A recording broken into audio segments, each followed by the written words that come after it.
First thing to know is if you're thinking of upping and leaving when the end credits roll for Sinners, don't. Stick around, because the final scene that closes the whole show is the most special. It's fucking brilliant and really wraps up the movie nicely.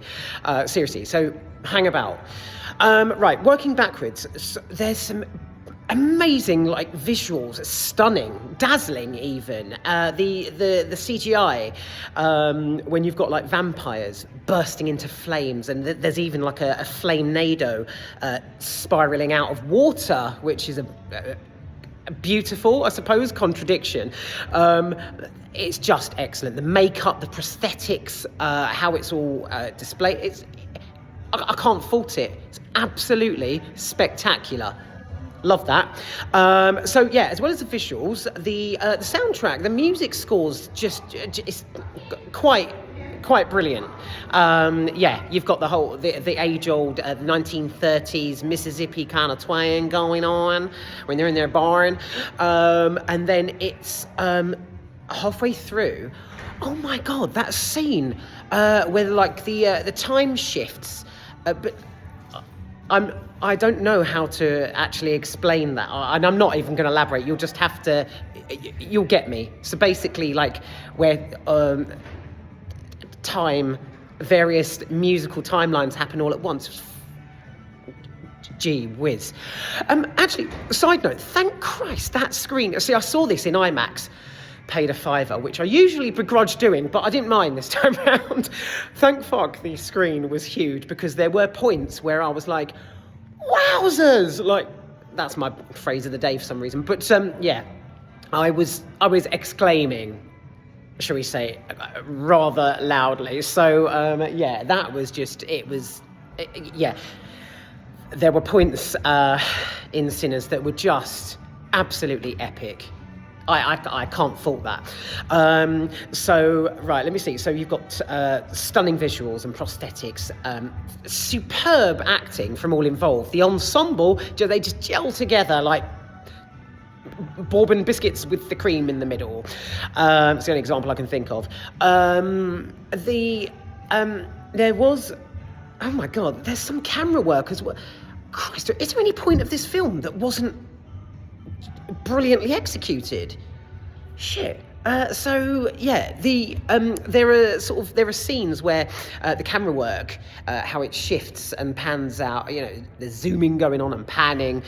It sounds pretty basic, but you see what I mean. Cinematography excellent, ensemble excellent. My lord. So I can't veer away from the fact that the beginning of the movie was fucking boring.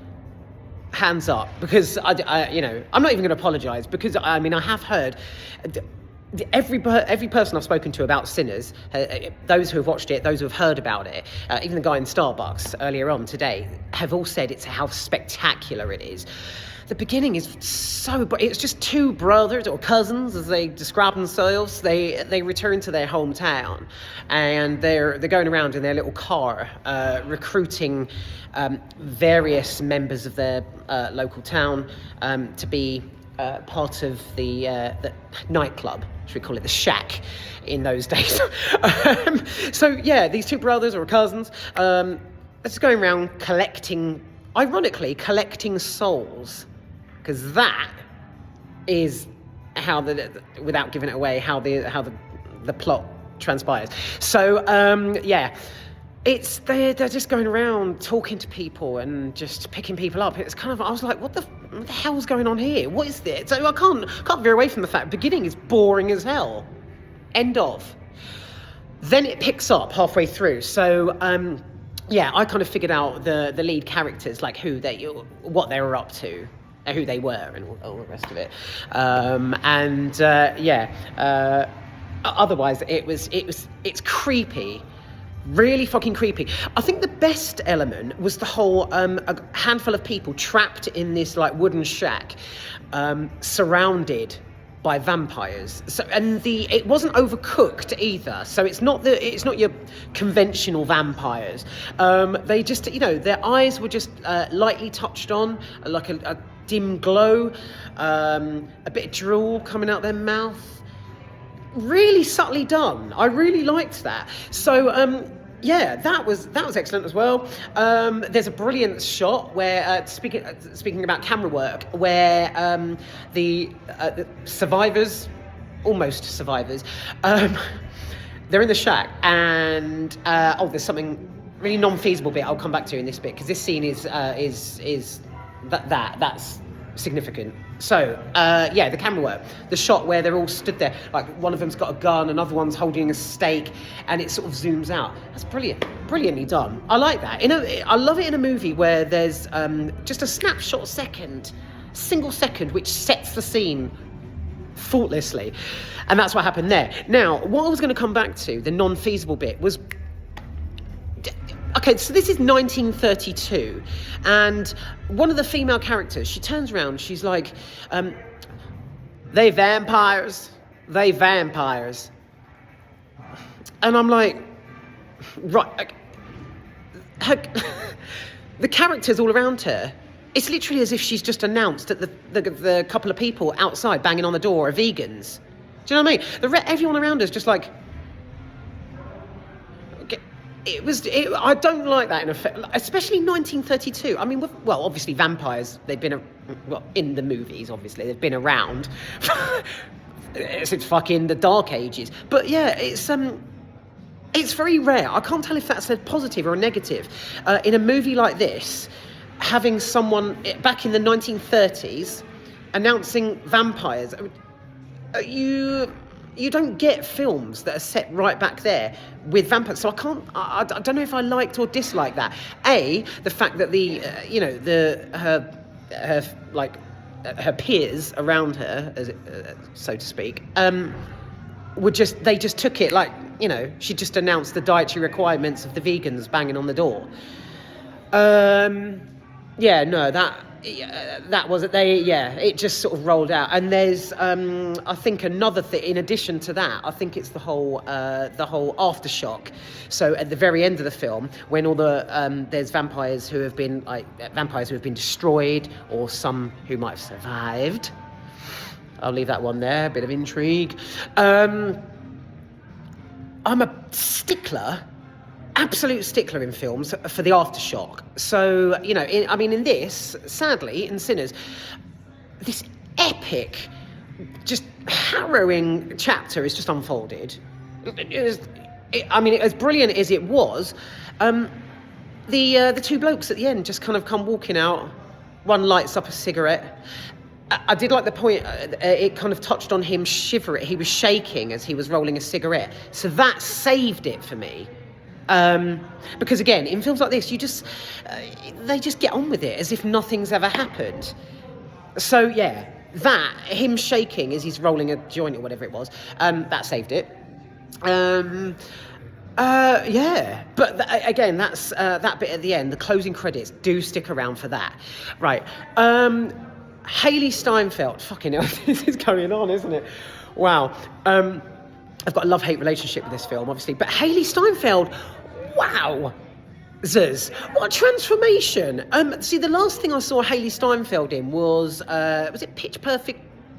She was in both, I think, Pitch Perfect 2 and 3, as this sort of, stroppy, attitude-ridden, angst teenager, like on stage, long hair, holding a mic, sort of ambitious, tarty, sort of complete character change here, and I loved every single second. Haley Steinfeld's transformation was just brilliant. I mean, she was only acting, obviously, but the fact she walks on stage and she's like, the way she holds herself, her stature and grace, her costume, her outfit. Oh God, how do I say this without giving it away? When she, fuck it. Basically, when she turns into a vampire. Whatever, spoiler. She's even better. So I loved Haley Steinfeld in this. She was just totally different from what I've seen her in before. Yeah, great. I like that. And another one who was like drooling with a torch eyes and blood everywhere. Again, the prosthetics and the gore is just brilliant. I don't know if I would watch Sinners again. I'm not sure. But it has got these amazing elements in it. You see, baked into the whole story and the concept of it are the sort of themes of religion. There's the whole race. There's racial racism. It's actually quite marvelous the way it incorporates all these various themes. So you've got, horror and disbelief, these kind of mixing vampires with like 1932. I mean, it's just brilliant. The timelines, it's just, I don't know. I don't know if I'll watch it again, but yeah, threaded into it are the issues of racism, religion and family, finances, amazingly. It packs a punch, definitely, but it's not really something I would watch again, probably. Oh, Lord, right. Is that everything? Fucking hell. Oh God, Jack O'Connell, when he turns up and he's like, we heard there was a party in town. We want to play music for y'all. And he's really, it's creepy as hell. It really is. His performance, oh my God, the acting in this was brilliant. Absolutely brilliant. So he turns up with his banjo and he's playing, he's strumming, and it's just this sheer sort of anticipation of what the hell is going to happen here. Is he going to, and another thing, believe it or not, another element. When Jack O'Connell is set with Hayley Steinfeld on a log with his banjo, he hands her like 2 pieces of gold. And she's like, she has them in her hand, and she's looking at them like, oh my God, what time period are these from? I mean, she doesn't actually say time period. She doesn't really ask where they're from. But still, I love the whole, and again, I mean, I was a fan of Doctor Who. So for me, it's the whole merging and converging of timelines. Again, the musical scene in the barn was fucking loud, but it just incredible. Like the characters from various time periods, musicians. I can't comment on that. I'm lost for words. But yeah, that and her holding like the 2 pieces of gold. It's like I was sat there thinking, are they time travelers? I mean, it was then that it actually kicked in the vampires. But I thought there was a whole time travel. I love that. This film, right, Sinners, hands down, would be dull and incredibly tedious. I probably would have walked out had it not incorporated bloodthirsty vampires, pieces of gold that are out of time, the merging of timelines. Do you know what I mean? All of these little elements, so the soundtrack and the CGI, the performances, the time travel. I would have probably detested this film had it not be for those. So yeah. Oh, right. I think I've voiced everything. Hayley and Jack, excellent performances all round. Obviously Michael B. Jordan. Yeah, I've never really been a fan of him. He's always been in those sort of those laddish sort of movies that are just not for me. But he was just as impeccable. Very talented cast, and especially the oh my God, there's another element coming to mind now. The sort of folklorish aspect. So when the vampires are all dancing in a ring outside, and there's like a thunderclaps, and Jack's like doing, it looks like Irish dancing. I wouldn't be surprised, because isn't he Irish? Probably not. But so it was it was lovely. It's quite captivating. So yeah, there's the whole the element, the twist of folklore, as well as vampires, and very long fingers as well. So yeah, that's it. I can't elaborate anymore. Now, I've probably contradicted myself by saying how brilliant this film was, but I'd never watch it again. I'm coming at it from a purely from a movie viewer's point of view. There were some, it was excellently done, but like I say, right at the beginning, boring as sin.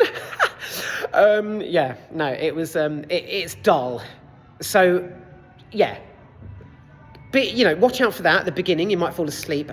And also watch out at the end. Do not disappear before the credits are officially finished, because there are those post-credit scenes when the two characters walk in and see him at the bar without giving it away. It was quite emotional, actually. So although I'm slightly hungover today, I didn't burst into tears, which is brilliant. So yeah. Wow, that was good. So this film is creepy, but emotional, and it's tense, but slightly boring. I can't say anymore. And this has gone on for way too long. I haven't done a immediately out of the screen thing for 16 minutes. Christ. Right, ending here. Definitely worth a watch, especially if you like vampires. But the firenado spiking out of water when a vampire blows up. Fuck me, that was amazing. So I don't think I could sit through it again. All right, only if I was very, very bored. But that's it. That's Sinners.